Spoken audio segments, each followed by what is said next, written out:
ಹಿಂದಿರುಗಿ ಬಂದ ಮೇಲೆ ಪಾಂಡವ ಶಿಬಿರದಲ್ಲಿ ಕೃಷ್ಣ ಯುಧಿಷ್ಠಿರನಿಗೆ ಹೇಳ್ತಾನೆ, ನೀನು ಇವತ್ತು ಗೆದ್ದಿರೋದಿದೆಯಲ್ಲ, ಇದು ಅದೃಷ್ಟ. ಭೀಷ್ಮ ಬಿದ್ದ ಅನ್ನೋದು ಕೂಡ ನಿನ್ನ ಅದೃಷ್ಟವೇ ಅಂತ. ನನಗೆ ಬಾಣಗಳು ಚುಚ್ಚುತ್ತಾ ಇವೆ, ಕುಡಿಯೋದಕ್ಕೆ ಪಾನೀಯ ಬೇಕು ಅಂತ ಕೇಳ್ತಾನೆ. ನನಗಿರೋದು ಬಾಣಗಳ ಹಾಸಿಗೆಯಲ್ಲಿ, ನನಗಿಷ್ಟಕ್ಕೂ ಕಾರಣವಾಗಿರೋದು ಬಾಣಗಳು. ಈಗ ನನಗೆ ಮತ್ತೆ ಒಂದು ಚೈತನ್ಯ ಬರಬೇಕು ಅಂದ್ರೆ ಅದಕ್ಕೆ ನೀನು ಬಾಣವನ್ನೇ ಬಳಸಬೇಕು. ಎಲ್ಲಿಯವರೆಗೆ ಕೃಷ್ಣ ನಮ್ಮ ಮಾತು ಕೇಳ್ತಾನೋ ಅಲ್ಲಿಯವರೆಗೆ ಮಾತ್ರ ಸಂಧಾನದ ಅವಕಾಶಗಳು ತೆರೆದಿರುತ್ತೆ ಅಂತ ಹೇಳ್ತಾನೆ. ಹಾಗಾಗಿ ಸಂಧಾನ ಮಾಡ್ಕೊ ನೀನು ಅಂತ. ನೀನೊಂದೊಮ್ಮೆ ಮಾಡ್ಕೊಳ್ಳಿಲ್ಲ ಅಂತ ಅಂದರೆ ಇಷ್ಟು ಸೈನ್ಯಗಳಲ್ಲಿ ಒಬ್ಬರನ್ನು ಉಳಿಸೋದಿಲ್ಲ ಅರ್ಜುನ ಅಂತ. ಮಹಾಭಾರತದ ರಹಸ್ಯಗಳು ಈ ಕಾರ್ಯಕ್ರಮದ ಪ್ರಾಯೋಜಕರು ಆಶಿಕಾ ಅಗರಬತ್ತಿಗಳು, ಅತ್ಯುತ್ತಮ ಗುಣಮಟ್ಟದ ಸಂಕೇತ. ಈ ಕಾರ್ಯಕ್ರಮದ ಪ್ರಾಯೋಜಕರು ಸಪ್ತಮ್ ತೈಲ, ಶುದ್ಧತೆಗೆ ಆದ್ಯತೆ.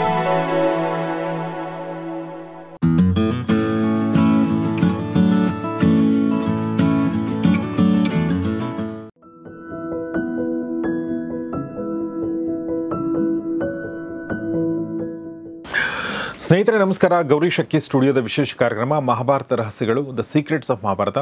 ನಿಮಗೆಲ್ಲ ಆತ್ಮೀಯ ಸ್ವಾಗತ. ನಾನು ಗೌರಿ ಶಕ್ಕಿ. ಮಹಾಭಾರತ ರಹಸ್ಯಗಳನ್ನ ತಿಳಿಸ್ಕೊಡೋದಕ್ಕೆ ನಮ್ಮ ಜೊತೆಗೆ ಜಾಯ್ನ್ ಆಗಿದ್ದಾರೆ ನಮ್ಮ ಪ್ರೀತಿಯ ವಿದ್ವಾನ್ Jagadish Sharma Sampa sir. Sir, welcome to the show. ನಮಸ್ತೆ. ನಮಸ್ತೆ. ಸೊ ನಾವು ಮಹಾಭಾರತ ಯುದ್ಧದಲ್ಲಿ 10ನೇ ದಿನದ ಯುದ್ಧ ಮುಗಿಸಿ ಅವತ್ತಿನ ಸಂಜೆ, ಅವತ್ತಿನ ರಾತ್ರಿ ಏನಾಯಿತು ಅನ್ನೋದನ್ನು ನೋಡ್ತಾ ಇದ್ವಿ. ಸಂಜಯ ಏನೆಲ್ಲ ಹೇಳ್ತಾ ಇದ್ದಾನೆ, ಡೀಟೇಲ್ಡಾಗಿ ಏನು ಹೇಳ್ತಾ ಇದ್ದಾನೆ ಅನ್ನೋದು ನೋಡಿದ್ವಿ. ಮತ್ತು ಭೀಷ್ಮನಿಗೆ ಶರಶೈಯಲ್ಲಿ ಮಲ್ಕೊಂಡಿದ್ದಾನೆ, ಆತನಿಗೆ ಒಂದು ಬಾಣಗಳ ದಿಂಬನ್ನು ಅರ್ಜುನ ಕ್ರಿಯೇಟ್ ಮಾಡ್ತಾನೆ. ಸೊ ಅಲ್ಲಿವರೆಗೆ ನೋಡಿದ್ವಿ. ಆಮೇಲೆ ಎಲ್ಲರೂ ಹಿಂದಿರುಗುತ್ತಾರೆ, ಸುತ್ತ ಕಂದಕ ಮಾಡಿ ರಕ್ಷಣೆಗೆ ವ್ಯವಸ್ಥೆಯನ್ನು ಮಾಡಿ ಅಲ್ಲಿಂದ ಹಿಂದಿರುಗುತ್ತಾರೆ. ಬೇರೆ ಏನು ಮಾಡೋ ಹಾಗೆ ಇಲ್ಲ ಅಲ್ಲಿ, ಯಾಕೆಂದರೆ ಭೀಷ್ಮನ ನಿಲುವೆ ಅದಾಗಿರೋದ್ರಿಂದ ಅಷ್ಟು ಮಾಡಿ ಅವರವರುಗಳು ಹಿಂದಿರುಗುತ್ತಾರೆ. ಹಿಂದಿರುಗಿ ಬಂದ ಮೇಲೆ ಪಾಂಡವ ಶಿಬಿರದಲ್ಲಿ ಕೃಷ್ಣ ಯುಧಿಷ್ಠಿರನಿಗೆ ಹೇಳ್ತಾನೆ, ಮಾತಾಡ್ತಾನೆ. ದಿಷ್ಟ್ಯಾ ಜಯಸಿ ಕೌರವ್ಯ ದಿಷ್ಟ್ಯಾ ಭೀಷ್ಮೋ ನಿಪಾತಿತಃ ಅವಧ್ಯ ಮಾನುಷೈರೇಶ ಸತ್ಯಸಂಧೋ ಮಹಾರಥ ಅಂತ. ನಿನ್ನ ಗೆಲುವಿದೆಯಲ್ಲ ಇದು ಅದೃಷ್ಟ ಅಂತ ಹೇಳಬೇಕು. ನೀನು ಇವತ್ತು ಗೆದ್ದಿರೋದಿದೆಯಲ್ಲ ಇದು ಅದೃಷ್ಟ.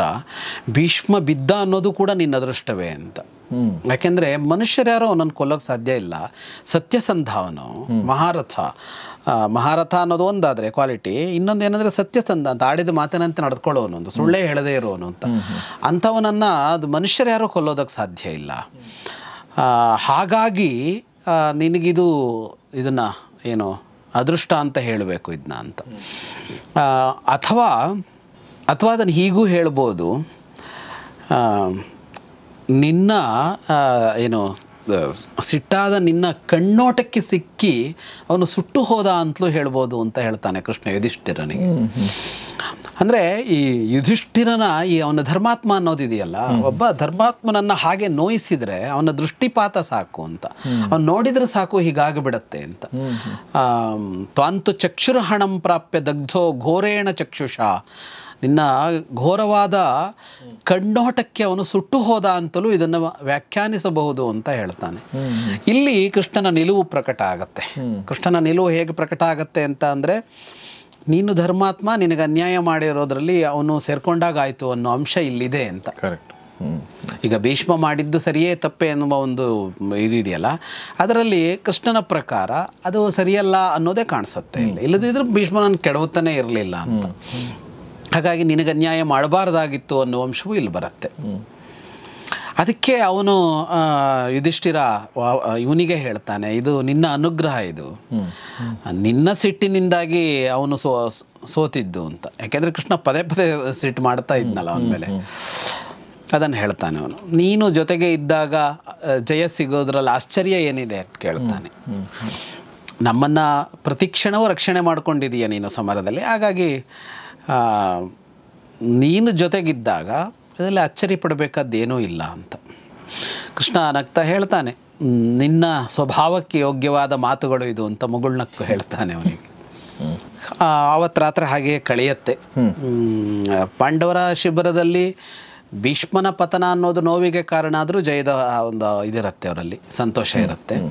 ಕೌರವರಲ್ಲಿ ಬಹಳ ಸೋಲು, ನೋವು, ಹತಾಶೆ ಎಲ್ಲವೂ ಇರುತ್ತೆ. ಹಾಗೆ ಆ ರಾತ್ರಿ ಕಳೆಯುತ್ತೆ. ಬೆಳಗಾದ ಮೇಲೆ ಮತ್ತೆ ಎಲ್ಲರೂ ಬರ್ತಾರೆ. ಪಾಂಡವರು, ಕೌರವರು ಎಲ್ಲರೂ ಮತ್ತೆ ಭೀಷ್ಮನ ಬೆಳಗ್ಗೆ ಬರ್ತಾರೆ. ಬೆಳಗ್ಗೆ ಎದ್ದು ಕೂಡಲೇ ಯುದ್ಧಕ್ಕೆ ಹೊರಡೋದಕ್ಕಿಂತ ಮೊದಲು ವೀರಶಯನದಲ್ಲಿ ಮಲಗಿದ್ದ ಅವನ ಬಳಿಗೆ ಬಂದು ನಮಸ್ಕಾರ ಮಾಡಿ ನಿಂತ್ಕೊಳ್ಳುತ್ತಾರೆ. ಅಲ್ಲಿ ಕನ್ಯೆಯರು ಬಂದಿರ್ತಾರೆ. ಅವರು ಚಂದನವನ್ನು ಅವನ ಮೈಗೆ ಲೇಪಿಸ್ತಾರೆ. ಅದು ತಂಪು ಮಾಡುತ್ತೆ, ಅದು ಚಂದನ, ಅದನ್ನು ಲೇಪಿಸ್ತಾರೆ. ಅರಳು, ಆಮೇಲೆ ಮಾಲೆಗಳಿಂದ ಅವನನ್ನು, ಅರಳು ಅನ್ನೋದು ಮಂಗಳಕಾರಕವಾದ ಒಂದು ಪದಾರ್ಥ. ಅರಳು ಅಂತ ಇದೆಯಲ್ಲ, ಓಕೆ, ಹೊದ್ದಲು ಅಂತ ಹೇಳ್ತಾರಲ್ಲ, ಭತ್ತದಿಂದಲೇ ಮಾಡ್ತಾರೆ ಅರಳು ಅಂತ. ಅಂದರೆ ಭತ್ತ ಬಿಸಿ ಮಾಡಿದಾಗ ಒಡೆಯುವಂಥದ್ದು? ಹಾಂ, ನನಗೆ ಗೊತ್ತಿಲ್ಲ ಅದು ಇದೇ ಥರನೇ ಅಕ್ಕಿ, ಅವಲಕ್ಕಿ ಎಲ್ಲ ಇರೋ ಥರ ಅರಳು ಅಥವಾ ಹೊದ್ದಲು ಅಂತ ಹೇಳ್ತಾರೆ. ಅದು ತಿನ್ನೋ ಪದಾರ್ಥ ಮಂಡಕ್ಕಿ ಥರನೇ, ಸ್ವಲ್ಪ ಬೇರೆ ಥರ ಬರುತ್ತೆ. ಅದನ್ನು ಬಳಸ್ತಾರೆ, ಅದರಲ್ಲಿ ತಿಂಡಿಗಳನ್ನೆಲ್ಲ ಮಾಡ್ತಾರೆ, ಬಳಸ್ತಾರೆ. ಬಟ್ ಅದು ಬಹಳ ಮಂಗಲ ಪದಾರ್ಥ ಅಂತ ಲೆಕ್ಕ. ಅದನ್ನು ಹೀಗೆ ಬೀರ್ತಾರೆ. ಅದನ್ನು ನಮ್ಮಲ್ಲಿ ಮದುವೆಗಳಲ್ಲೆಲ್ಲ ಅದು ಬೇಕೇ ಬೇಕು, ಅರಳನ್ನು ಇದು ಮಾಡೋದಕ್ಕೆ ಅಂತ. ಲಾಜ ಹೋಮ ಅಂತ, ಅದರಿಂದಲೇ ಹೋಮ ಮಾಡ್ತಾರೆ, ಅದನ್ನೇ ಹಾಕಿ ಅದನ್ನು ತಂದು ಬೀರುತ್ತಾರೆ. ಆಮೇಲೆ ಮಾಲೆಗಳಿಂದ ಅಲಂಕಾರ ಮಾಡ್ತಾರೆ ಅವನಿಗೆ ಕನ್ಯೆಯರು. ಅಂದರೆ ಇದೆಲ್ಲ ಮಾಡ್ತಾರೆ ಅಂತ ಅಂದರೆ ಕೆಲವು ಪ್ರಶ್ನೆಗಳು ಬಂದಿವೆ. ಅದು ಹೆಂಗಿರ್ತಿತ್ತು ಯುದ್ಧ ಭೂಮಿ ಅಲ್ಲಿ ಇಲ್ಲಿ ಅಂತ. ಇದೆಲ್ಲ ವ್ಯವಸ್ಥೆ ಇರ್ತಿತ್ತು ಅಂತ ಅರ್ಥ ಅಲ್ಲಿ. ಅಂದರೆ ಯುದ್ಧ ರಂಗದ ಹಿಂಭಾಗದವರ ಶಿಬಿರಗಳಿದೆಯಲ್ಲ, ಅವು ಒಂದು ವ್ಯವಸ್ಥಿತವಾದ ನಗರಗಳ ಥರನೇ ಎಲ್ಲವೂ ಇರ್ತಾ ಇದ್ವು ಅಂತ. ಅಲ್ಲಿ ಅವನನ್ನು ನೋಡೋದಕ್ಕಿಂತ ಜನ ಬಂದಿರ್ತಾರೆ. ಸ್ತ್ರೀಯೋ ಬಾಲಾಸ್ತಥಾ ವೃದ್ಧ ಪ್ರೇಕ್ಷಕಾಶ್ಚ ಪೃಥಕ್ ಜನ ಅಂತ. ಹೆಂಗಸರು, ಮಕ್ಕಳು, ವೃದ್ಧರಾದವರು ಎಲ್ಲರೂ ಬಂದಿರ್ತಾರೆ ಅವನನ್ನು ನೋಡೋದಕ್ಕೆ. ಓಕೆ. ಸೊ ಅಂದರೆ ಒಂದು ಹಿಂದಿನ ರಾತ್ರಿ ಒಂದಷ್ಟು ವ್ಯವಸ್ಥೆಗಳು ಮಾಡಿದ್ದಾರೆ ಅಂತ ಗೊತ್ತಾಗುತ್ತೆ. ಅಂದರೆ ಅದು ಪೂಜೆ ಮಾಡೋದು, ಅದೆಲ್ಲ ಮಾಡಿದ್ದಾರೆ. ಮತ್ತು ಸುದ್ದಿ ಕೂಡ ಹಬ್ಬಿದೆ, ಸುದ್ದಿ ಕೂಡ ಹಬ್ಬಿ ಸಾಮಾನ್ಯ ಜನಗಳು ಬಂದಿದ್ದಾರೆ ಇಲ್ಲಿಗ. ಈಗ ಯುದ್ಧ ಕ್ಷೇತ್ರದವರಲ್ಲ, ವೀರರಲ್ಲ, ಬೇರೆ ಜನ ನೋಡೋದಕ್ಕೆ ಬಂದಿದ್ದಾರೆ ಅಂತ, ಪ್ರಜೆಗಳು ಬಂದಿರ್ತಾರೆ ಅಂತ ಲೆಕ್ಕ. ಕುರುಕ್ಷೇತ್ರದ ಸುತ್ತಮುತ್ತ ಇದ್ದವರು, ಇವರು ಗಣಿಕೆಯರು ಬಂದಿರುತ್ತಾರೆ. ನರ್ತಕರು ಬಂದಿರ್ತಾರಂತೆ, ನರ್ತಕ ಅಂತ ನರ್ತಕರು ಬಂದಿರ್ತಾರೆ. ಅವರೆಲ್ಲ ಇವರು ವಾದ್ಯಗಾರರು ಬಂದಿರ್ತಾರೆ, ಅವರು ವಾದ್ಯ ನುಡಿಸ್ತಾ ಇರ್ತಾರೆ, ಇವರು ನರ್ತಿಸ್ತಾ ಇರ್ತಾರೆ. ಉಪಾನೃತ್ಯ ಜಗುಶ್ಚೈವ ವೃದ್ಧಂ ಕುರು ಪಿತಾಮಹಂ ಅಂತ ಅವನ ಬಗ್ಗೆ ಹಾಡಿ ಹೊಗಳ್ತಾ ನೃತ್ಯ ಮಾಡ್ತಾರೆ, ವಾದ್ಯ ನುಡಿಸ್ತಾರೆ. ಇದೆಲ್ಲ ಆಗತ್ತೆ ಅಲ್ಲಿ.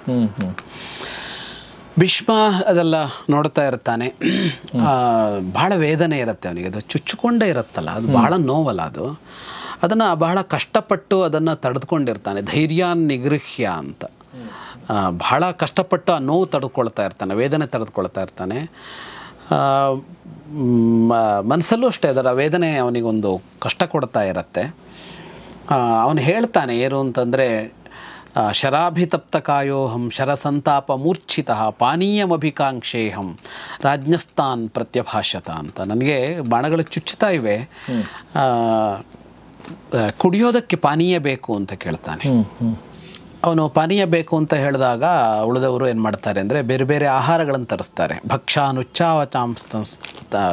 ಉಚ್ಚಾವಚಾಂಸ್ತತ್ರ ವಾರಿಕುಂಭಾಂಶ ಶೀತಲ ಅನ್ನಂತ, ತಂಪಾದ ನೀರು, ಬೇರೆ ಬೇರೆ ಆಹಾರ, ಇದನ್ನೆಲ್ಲ ತರಿಸ್ತಾರೆ ನೀರು ಕುಡಿಬೇಕು ಅಂತ ಹೇಳಿದಾಗ. ಅದನ್ನು ನೋಡಿದವನು ಅವನು ಹೇಳ್ತಾನೆ ದುರ್ಯೋಧನನಿಗೆ,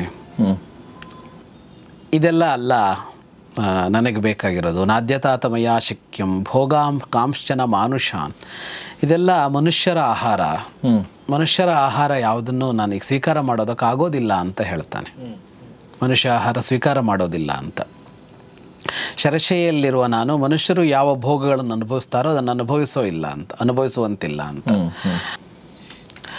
ಅದನ್ನು ಹೇಳುವಾಗ ಅವನ ಧ್ವನಿ ಇಳಿದಿರುತ್ತೆ, ದೀನವಾಕ್ ಅಂತ ಹೇಳ್ತಾರೆ. ಅಂದರೆ ಅಷ್ಟು ಆಯಾಸಗೊಂಡಿರ್ತಾನೆ ಅವನು.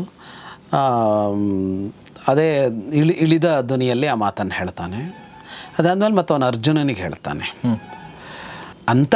ಇದಿಷ್ಟು ಮಾತನ್ನು ಅರ್ಜುನನಿಗೆ ಹೇಳ್ತಾನೆ ಅವನು, ಇದಲ್ಲ ನನ್ನದು ಅಂತ. ಇದನ್ನು ಹೇಳಿದ ಕೂಡಲೇ ಅರ್ಜುನನಿಗೆ ಮತ್ತೆ ಅರ್ಥ ಆಗತ್ತೆ ಅವನೇನು ಹೇಳ್ದ ಅಂತ. ಮನುಷ್ಯರಿಗೆ ಲಭ್ಯವಾಗುವ, ಮನುಷ್ಯರು ಸಿದ್ಧಪಡಿಸುವ ಯಾವುದೇ ಆಹಾರವನ್ನು ಶರಶೆಯಲ್ಲಿರುವವನು ನಾನು ಸ್ವೀಕರಿಸಬಾರದು ಅಂತ. ಅಂಥದ್ದೊಂದು ವ್ರತದಲ್ಲಿದ್ದಾನೆ ಅವನು ಅನ್ನುವ ತರಹದಲ್ಲಿ.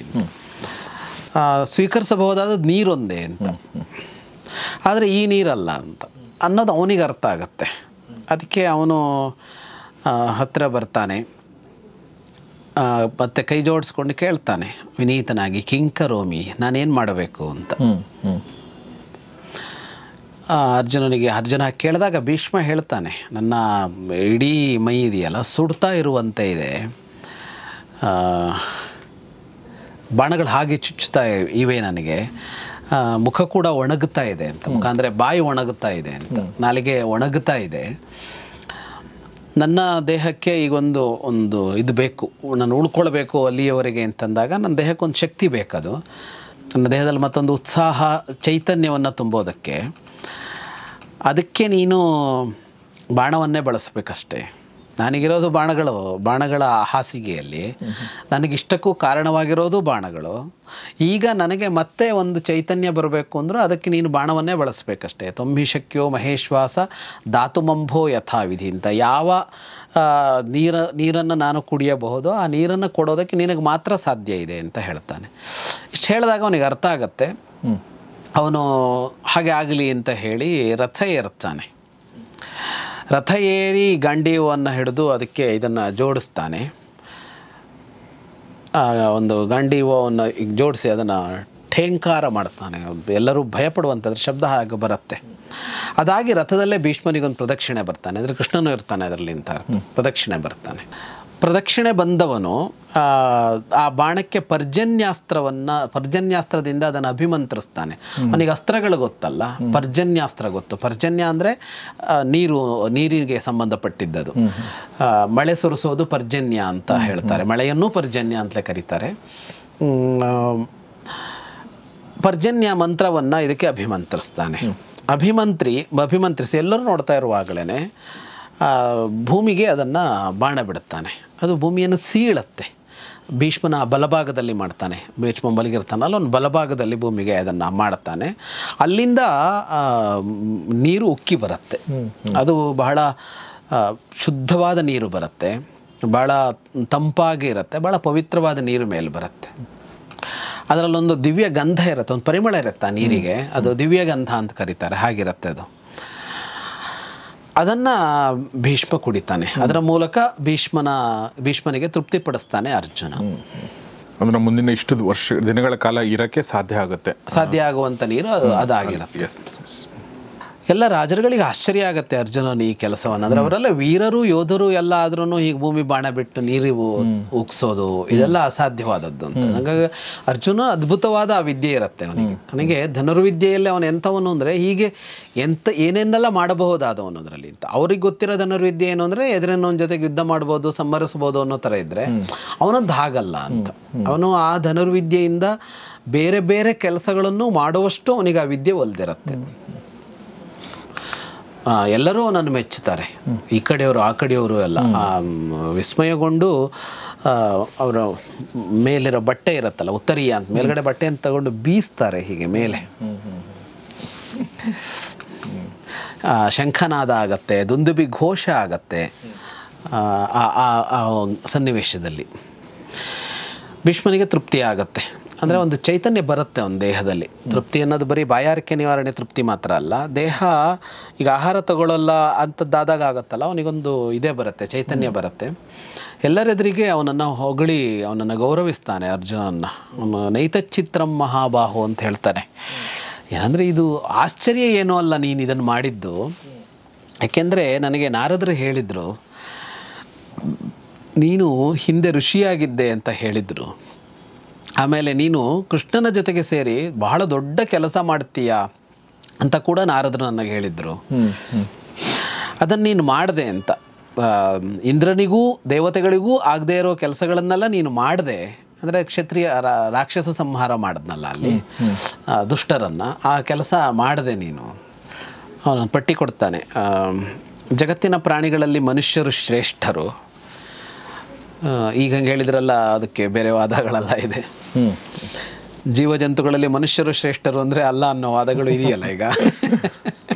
ಹೌದು ಅಂದ್ರು ಅಲ್ಲ ಅಂದ್ರು ಮನುಷ್ಯ ಶ್ರೇಷ್ಠನಾಗಿ ಎಲ್ಲರನ್ನೂ ಆಳ್ತಾ ಇದ್ದಾನೆ ಅನ್ನೋದು ಕಾಣ್ತಾ ಇರುವ ಸತ್ಯ, ಅದೇನು ಬದಲಾಗಲ್ಲ.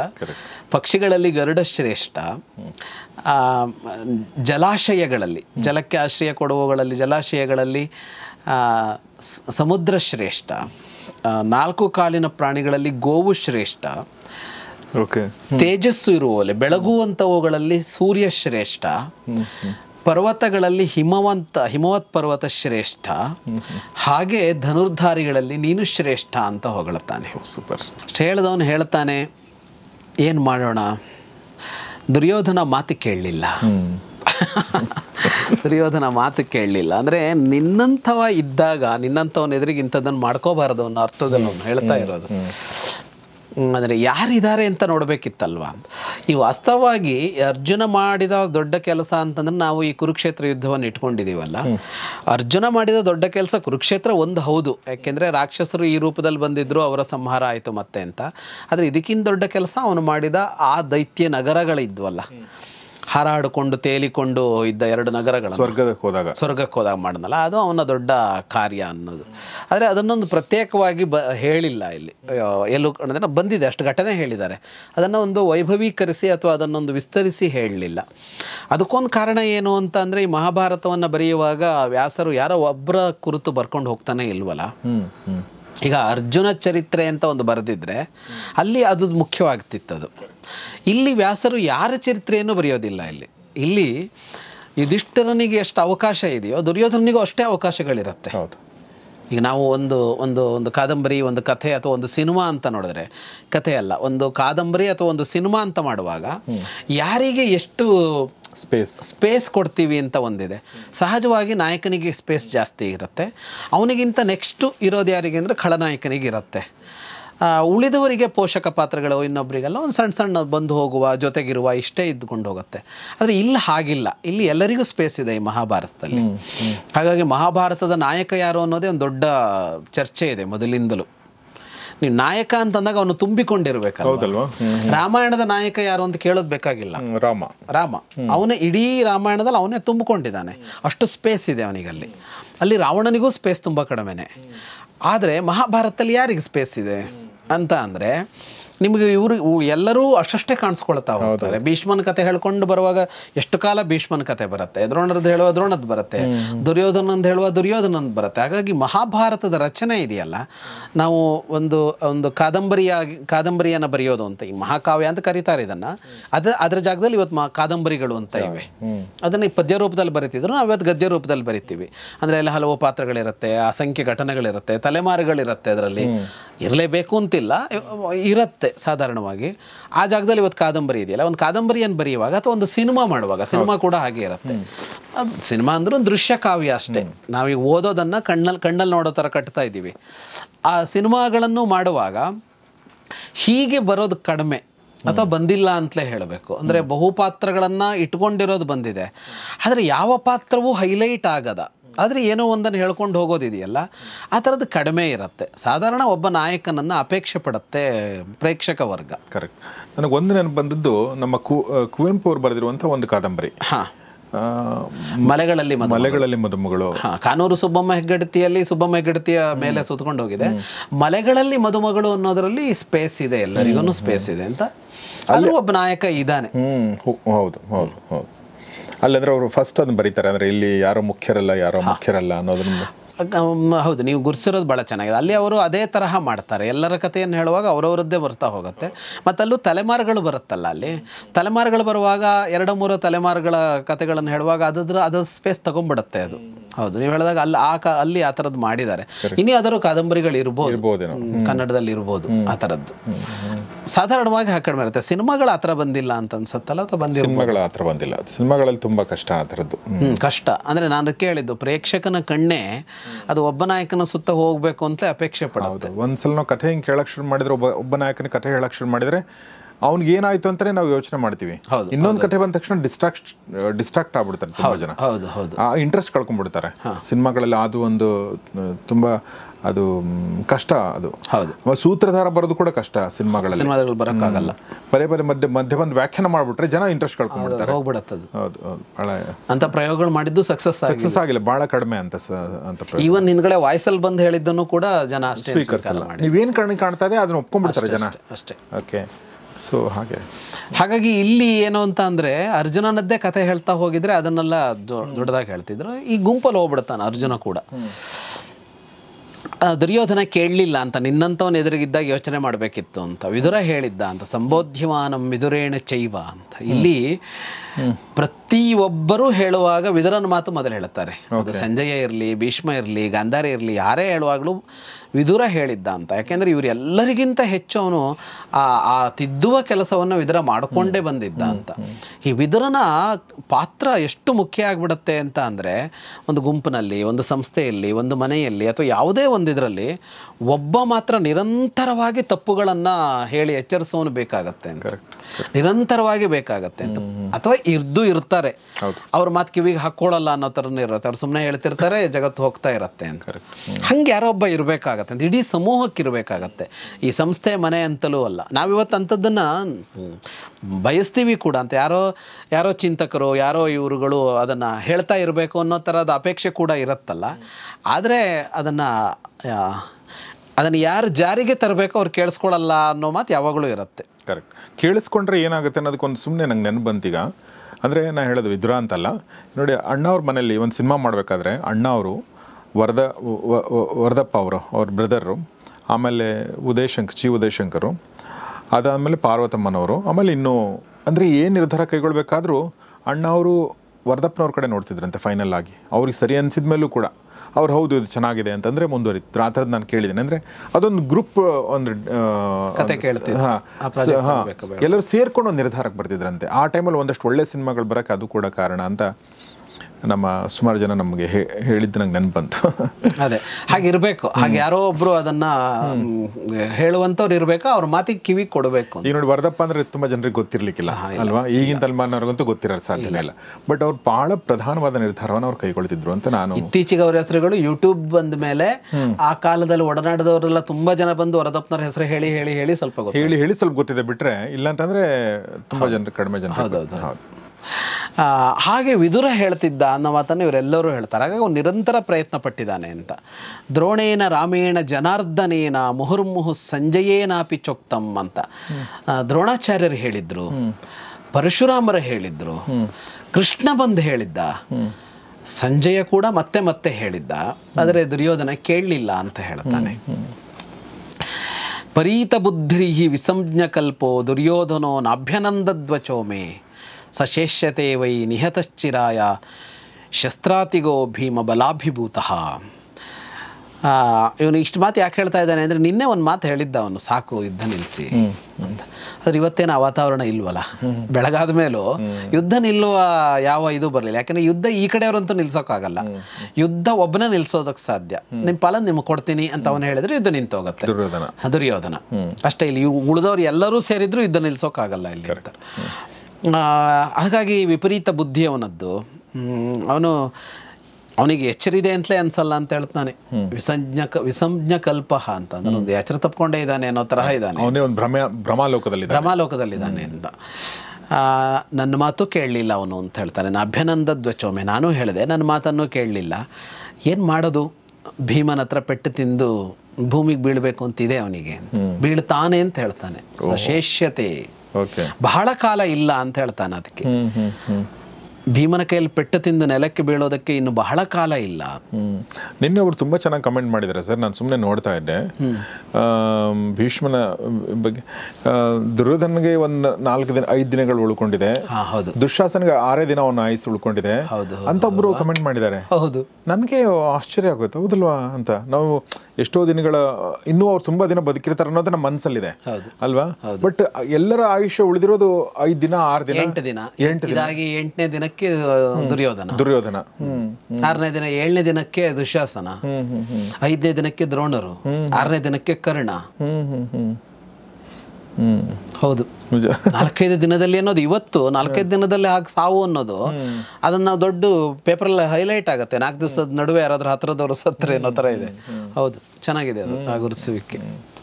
ಅದಕ್ಕೆ ಅವನು ಹೇಳ್ದ ಸಶೇಷ್ಯತೆ ವೈ ನಿಹತಶ್ಚಿರಾಯ ಅಂತ, ಬಹಳ ಸಮಯ ಇಲ್ಲ ಹಾಗಾಗೋದಕ್ಕೆ ಅಂತ ಹೇಳ್ತಾನೆ. ಅವನ ಮಾತು ಕೇಳಿ ದುರ್ಯೋಧನನ ಮನಸ್ಸು ದೀನ ಆಯಿತು ಅಂತ ಸಂಜಯ್ ಹೇಳ್ತಾನೆ. ದುರ್ಯೋಧನೋ ದೀನ ಮನಾಬಭೂವ ಅಂತ, ಮನಸ್ಸು ಕುಗ್ಗಿತು ಅವನದ್ದು ಅಂತ. ಅದನ್ನು ನೋಡ್ತಾನೆ ಯಾರು, ಭೀಷ್ಮ. ಅವನ ಕಡೆ ನೋಡ್ತಾನೆ, ಗೊತ್ತಾಗತ್ತೆ ಅವನಿಗೆ, ಎಲ್ಲರ ಎದುರಿಗೆ ಬೈದಾಗ ಅವನಿಗೆ ನೋವಾಗತ್ತೆ ಅಂತ ಗೊತ್ತಾಗತ್ತಲ್ಲ. ಅವನ ನೋಡಿ ಹೇಳ್ತಾನೆ, ನಿಬೋಧ ರಾಜನ್ ಭವವೀತ ಮನ್ಯುಹು, ಅರ್ಥ ಮಾಡ್ಕೋ, ಸಿಟ್ಟು ಮಾಡ್ಕೋಬೇಡ ಅಂತ. ಸಿಟ್ಟು ಮಾಡ್ಕೋಬೇಡ ಹೀಗೆ ಹೇಳಿದೆ ಅಂತ. ನೀನು ನೋಡಿದೆಯಲ್ಲ ಈಗ ಅರ್ಜುನ ಏನು ಮಾಡ್ದ ಅನ್ನೋದನ್ನು ನೋಡಿದೆ ನೀನು. ಅಮೃತದಂಥ ನೀರು, ನಾನು ಅದನ್ನು ಕುಡಿದಿದ್ದೀನಲ್ಲ, ಅಮೃತದಂತೆ ಇದೆ ಈ ನೀರು. ಅಂಥ ನೀರನ್ನು ಭೂಮಿಯ ಎಷ್ಟೋ ಆಳದಿಂದ ಮೇಲೆ ತಂದ ಇವನ ಕೆಲಸ ನೋಡಿದೆಯಲ್ಲ. ಲೋಕದಲ್ಲಿ ಯಾರಾದರೂ ಈ ಥರದನ್ನು ಮಾಡೋರು ಮಾಡ್ತಾರಾ? ಏತಸ್ಯ ಕರ್ತ ಲೋಕೇಸ್ಮಿನ್ ನಾಣ್ಯ ಕಶ್ಚನ ವಿದ್ಯತೆ. ಇನ್ಯಾರಿಗೂ ಇಂಥದ್ದು ಮಾಡೋಕ್ಕಾಗೋದಿಲ್ಲ. ಅವನಿಗೆ ಆಗ್ನೇಯಾಸ್ತ್ರ ಗೊತ್ತು, ವಾರುಣಾಸ್ತ್ರ ಗೊತ್ತು, ಸೌಮ್ಯಾಸ್ತ್ರ ಗೊತ್ತು, ವಾಯವ್ಯ ಗೊತ್ತು, ವೈಷ್ಣವ ಗೊತ್ತು, ಐಂದ್ರ ಗೊತ್ತು, ಪಾಶುಪತ ಗೊತ್ತು, ಬ್ರಾಹ್ಮಾಸ್ತ್ರ ಗೊತ್ತು, ಆಮೇಲೆ ಪಾರಮೇಷ್ಠ್ಯ ಅನ್ನುವ ಅಸ್ತ್ರ ಗೊತ್ತು ಅವನಿಗೆ. ತ್ವಷ್ಟ, ಧಾತ, ಸವಿತ, ಈ ಎಲ್ಲ ದೇವತೆಗಳಿಗೆ ಸಂಬಂಧಪಟ್ಟಂತಹ ದಿವ್ಯಾಸ್ತ್ರಗಳು ಅವನಲ್ಲಿವೆ ಅಂತ. ಇಷ್ಟೂ ಅಸ್ತ್ರಗಳು ಮನುಷ್ಯ ಲೋಕದಲ್ಲಿ ಗೊತ್ತಿರೋದು ಅವನೊಬ್ಬನಿಗೆ ಅಂತ. ಸರ್ವಸ್ಮಿನ್ ಮಾನುಷೇ ಲೋಕೆ ವೇತ್ಯೇಕೋ ಹಿ ಧನಂಜಯ ಅಂತಂದರೆ ಇವನ್ ದ್ರೋಣಾಚಾರ್ಯರಿಗೂ ಗೊತ್ತಿಲ್ಲ ಅಂತ, ಭೀಷ್ಮನಿಗೂ ಗೊತ್ತಿಲ್ಲ. ಭೀಷ್ಮ ಪರಶುರಾಮರಿಂದ ಹಿಡಿದು ಯಾರ್ಯಾರೆಲ್ಲ ಅಧ್ಯಯನ ಮಾಡೋದು ನನಗೂ ಗೊತ್ತಿಲ್ಲ, ದ್ರೋಣರಿಗೂ ಗೊತ್ತಿಲ್ಲ ಅಂತ ಹೇಳ್ತಾನೆ. ಇಲ್ಲಿ ಯಾರಿಗೂ ಗೊತ್ತಿಲ್ಲ ಇಷ್ಟು ಅಸ್ತ್ರಗಳು ಅಂತ. ಹಾಗಾಗಿ ಪಾಂಡವರನ್ನು ನಿನಗೆ ಗೆಲ್ಲೋದಕ್ಕಾಗೋದಿಲ್ಲ. ಅವ್ರ ಜೊತೆ ಕೃಷ್ಣ ಕೂಡ ಇದ್ದಾನೆ. ನಶಕ್ಯ ಪಾಂಡವಾಸ್ತಾತ, ಮಗು ಅಂತಲೇ ಕರೆದು ಹೇಳ್ತಾನೆ. ಯುದ್ಧೇ ಜೇತುಂ ಕಥಂಚನ, ಏನು ಮಾಡಿದರೂ ಈ ಪಾಂಡವರನ್ನು ಯುದ್ಧದಲ್ಲಿ ಗೆಲ್ಲೋದಕ್ಕಾಗೋದಿಲ್ಲ ಅಂತ. ಎಷ್ಟು ಅಮಾನುಷ ಅಂದರೆ ಕನ್ನಡದಲ್ಲಿ ನಾವು ಈ ಬಳಕೆಯಲ್ಲಿ ಅಮಾನುಷ ಅಂದರೆ ಕ್ರೂರ ಅಂತ ಅರ್ಥ ಬಂದ್ಬಿಟ್ಟಿದೆ. ಅತಿಮಾನುಷವಾದ ಅಂತ ಹೇಳೋಣ. ಅತಿಮಾನುಷವಾದ ಎಷ್ಟು ಕ್ರಿಯೆಗಳನ್ನು ಮಾಡಿದ್ದಾನೆ ಅವನು ಅಂತ. ಅರ್ಜುನ ಎಷ್ಟು ಕ್ರಿಯೆಗಳನ್ನು ಮಾಡಿದ್ದಾನೆ ಯುದ್ಧಗಳಲ್ಲಿ ಅಂತ. ಹಾಗಾಗಿ ಅವ್ರ ಜೊತೆಗೆ ಸಂಧಿ ಮಾಡ್ಕೋ ಅಂತ ಹೇಳ್ತಾನೆ. ಸಂಧಿಸ್ತೇ ತಾತ ಯುಜ್ಯತ, ಅವ್ರ ಜೊತೆ ಸಂಧಾನ ಮಾಡ್ಕೋ. ಎಲ್ಲಿಯವರೆಗೆ ಕೃಷ್ಣ ನಮ್ಮ ಮಾತು ಕೇಳ್ತಾನೋ ಅಲ್ಲಿಯವರೆಗೆ ಮಾತ್ರ ಸಂಧಾನದ ಅವಕಾಶಗಳು ತೆರೆದಿರುತ್ತೆ ಅಂತ ಹೇಳ್ತಾನೆ. ಯಾವತ್ತು ಕೃಷ್ಣೋ ಮಹಾಬಾಹು ಸ್ವಾಧೀನ ಕುರು ಸಂಸದಿ ಅಂತಂದರೆ, ಈಗ ಕೃಷ್ಣನಲ್ಲಿ ಒಂದು ವಿನಂತಿ ಮಾಡಿಕೊಂಡ್ರೆ, ಯುದ್ಧ ಬೇಡ ಸಂಧಾನ ಆಗಲಿ ಅಂತ ವಿನಂತಿ ಮಾಡಿಕೊಂಡ್ರೆ ಕೃಷ್ಣ ಒಪ್ಪೋದಕ್ಕೆ ಸಿದ್ಧನಿರುವ ಸಮಯ ಅಂತ. ಅಲ್ಲಿಯವರೆಗೆ ಮಾತ್ರ ಸಂಧಾನ ಆಗುತ್ತೆ, ಅದರ ನಂತರ ಸಂಧಾನವೂ ಆಗೋದಿಲ್ಲ ಅಂತ. ಹಾಗಾಗಿ ಸಂಧಾನ ಮಾಡ್ಕೊ ನೀನು ಅಂತ. ನೀನೊಂದೊಮ್ಮೆ ಮಾಡ್ಕೊಳ್ಳಿಲ್ಲ ಅಂತ ಅಂದರೆ ಇಷ್ಟು ಸೈನ್ಯಗಳಲ್ಲಿ ಒಬ್ಬರನ್ನು ಉಳಿಸೋದಿಲ್ಲ ಅರ್ಜುನ ಅಂತ. ಯಾವಚ್ಚೂನಂ ನತೆ ಶೇಷಾಂ ಶರೈಸನ್ನತ ಪರ್ವಭಿ, ನಿನ್ನ ಸೈನ್ಯದಲ್ಲಿ ಒಬ್ಬನನ್ನು ಉಳಿಸೋದಿಲ್ಲ ಅರ್ಜುನ ಅಂತ. ಅಷ್ಟರೊಳಗೆ ಮಾಡ್ಕೊ ನೀನು ಅಂತ. ಅಂದರೆ ಅರ್ಜುನ ನಿನ್ನ ಇಡೀ ಸೈನ್ಯವನ್ನು ನಾಶ ಮಾಡುವುದರೊಳಗಾಗಿ ಒಂದು ಸಂಧಾನ ಮಾಡ್ಕೋ. ನಿನ್ನ ಸಹೋದರರಿದ್ದಾರಲ್ಲ ಇವರೆಲ್ಲ ಸಾಯೋದ್ರೊಳಗಾದರೂ ಮಾಡ್ಕೋ ಸಂಧಾನವನ್ನು. ಅಥವಾ ಈ ನಿನ್ನ ಜೊತೆಗೆ ಬಂದ ರಾಜರುಗಳಿದಾರಲ್ಲ ಇವರು ಸಾಯೋದ್ರೊಳಗಾದರೂ ಸಂಧಾನ ಮಾಡ್ಕೋ. ಯುಧಿಷ್ಠಿರ ಸಿಟ್ಟಿನಿಂದ ಇಡೀ ನಿನ್ನ ಸೈನ್ಯದ ಕಡೆಗೆ ನೋಡ್ತಾನಲ್ಲ ಒಂದು ದಿನ, ಅದಕ್ಕಿಂತ ಮೊದಲು ಸಂಧಾನ ಮಾಡ್ಕೊ ಅಂತ. ಅವ್ನು ನೋಡಿದರೆ ಸಾಕು ಅಂತ. ಅಷ್ಟರೊಳಗೆ ಸಂಧಾನ ಮಾಡ್ಕೋ. ನಕುಲ ಸಹದೇವ ಭೀಮ 3 ಜನ ನಿನ್ನ ಸೈನ್ಯವನ್ನು ನಾಶ ಮಾಡೋದ್ರೊಳಗೆ ಸಂಧಾನ ಮಾಡ್ಕೋ. ನನಗೆ ಪಾಂಡವರ ಜೊತೆಗೆ ನೀನು ಸಹೋದರ ಭಾವವನ್ನು ಇಟ್ಕೊಳ್ಳೋದೇ ಸರಿ ಅಂತ ಅನಿಸತ್ತೆ. ನನಗಿಷ್ಟ ಆಗೋದದು ಅಂತ. ಅಣ್ಣ ತಮ್ಮಂದಿರ ಪ್ರೀತಿಯೊಂದಿಗೆ ನೀನಿರಬೇಕು ಅನ್ನೋದೇ ನನಗೆ ಪ್ರಿಯವಾದ ಅಂಶ ಅಂತ. ಯುದ್ಧ ಮದಂತಮೇವಾಸ್ತು, ನನ್ನ ಸಾವಿನೊಂದಿಗೆ ಈ ಯುದ್ಧ ಕೊನೆಯಾಗಲಿ ಅಂತ ಹೇಳ್ತಾನೆ. ಮದಂತಂ ಏವ ಯುದ್ಧಂ ಅಸ್ತು ಅಂತ. ನನ್ನ ಸಾವು ಆಯಿತು, ಈಗ ನಾನು ಸಾಯ್ತೀನಿ, ಇಲ್ಲಿಗೆ ಯುದ್ಧ ಕೊನೆಯಾಗಲಿ, ಉಳಿದವರೆಲ್ಲ ಬದುಕಿಕೊಳ್ಳಿ ಅಂತ. ನಿನಗೆ ಮತ್ತು ಕುಲಕ್ಕೆ ಇದರಲ್ಲೇ ಕ್ಷೇಮ ಇದೆ ಅಂತ ಹೇಳ್ತಾನೆ. ಇದಲ್ಲದೆ ಇನ್ನಷ್ಟು ಅವನು ಮುಂದುವರಿಸ್ತಾನೆ ಭೀಷ್ಮ ದುರ್ಯೋಧನಿಗೆ. ಎಲ್ಲರ ಎದುರಿಗೆ, ಆ ಪಕ್ಷದವರು ಈ ಪಕ್ಷದವರು ಎಲ್ಲರ ಎದುರಿಗೆ ಮಾತುಗಳನ್ನು ಮುಂದುವರಿಸ್ತಾನೆ. ಸೊ ಹಾಗೆ ಭೀಷ್ಮ ಬೋಧನೆ ಮುಂದುವರಿತಾ ಇದೆ. ಬಟ್ ಅದು ಭ್ರಮಾಲೋಕದಲ್ಲಿರುವಂಥ ದುರ್ಯೋಧನಿಗೆ ಅರ್ಥ ಆಗಿರಲಿಲ್ಲ. ಈಗ ಅರ್ಥ ಆಗುವಂಥ ಸನ್ನಿವೇಶ ಕೂಡ ಇಲ್ಲ, ಅರ್ಧ ಹಾದಿ ಕ್ರಮಸಾಗಿದೆ. ಸೊ ಮಾತು ಕೇಳೋ ಪ್ರಶ್ನೆ ಇಲ್ಲ ಅಂತ ಗೊತ್ತಾಗುತ್ತೆ. ಬಟ್ ಹಿರಿಯನಾಗಿ ಆತ ತನ್ನ ಕರ್ತವ್ಯನ ಮಾಡ್ತಾ ಇದ್ದಾನೆ. ಸೊ ಭೀಷ್ಮನ ಕಥೆ ಮುಂದೇನಾಗುತ್ತೆ ಮತ್ತು ಮಹಾಭಾರತದಲ್ಲಿ ಯುದ್ಧ ಹೇಗೆ ಮುಂದುವರಿತೆ ಅನ್ನೋದನ್ನು ಮುಂದಿನ ಭಾಗದಲ್ಲಿ ನೋಡೋಣ ಅಂತ ಹೇಳ್ತಾ ಇವತ್ತಿನ ಎಪಿಸೋಡ್ ಮುಗಿಸ್ತಾ ಇದ್ದೀನಿ. ಮುಗಿಸೋಕ್ಕಿಂತ ಮುಂಚೆ ವಿದ್ವಾನ್ ಜಗದೀಶ್ ಶರ್ಮಾ ಸಂಪತ್ ಸರ್ಗೆ ಧನ್ಯವಾದಗಳು ಸರ್. Thank you. ಸೊ ನಿಮ್ಮ ಅನಿಸಿಕೆ ಅಭಿಪ್ರಾಯಗಳಿಗೆ ಸ್ವಾಗತ, ಪ್ರಶ್ನೆಗಳಿಗೂ ಸ್ವಾಗತ. ನೋಡ್ತಾ ಇರಿ ಮತ್ತು ಲೈಕ್ ಮಾಡಿ ವಿಡಿಯೋನ ಮತ್ತು ನಿಮ್ಮೆಲ್ಲ ಸ್ನೇಹಿತರಿಗೆ ಶೇರ್ ಮಾಡಿ. ನೋಡ್ತಾ ಇರಿ ಗೌರಿಶಿಕ್ ಸ್ಟುಡಿಯೋ, ನೋಡ್ತಾ ಇರಿ ಮಹಾಭಾರತ ರಹಸ್ಯಗಳು, ದ ಸೀಕ್ರೆಟ್ಸ್ ಆಫ್ ಮಹಾಭಾರತ. ನಮಸ್ಕಾರ. ಮಹಾಭಾರತದ ರಹಸ್ಯಗಳು ಈ ಕಾರ್ಯಕ್ರಮದ ಪ್ರಾಯೋಜಕರು ಆಶಿಕಾ ಅಗರಬತ್ತಿಗಳು, ಅತ್ಯುತ್ತಮ ಗುಣಮಟ್ಟದ ಸಂಕೇತ. ಈ ಕಾರ್ಯಕ್ರಮದ ಪ್ರಾಯೋಜಕರು ಸಪ್ತಮ್ ತೈಲ, ಶುದ್ಧತೆಗೆ ಆದ್ಯತೆ.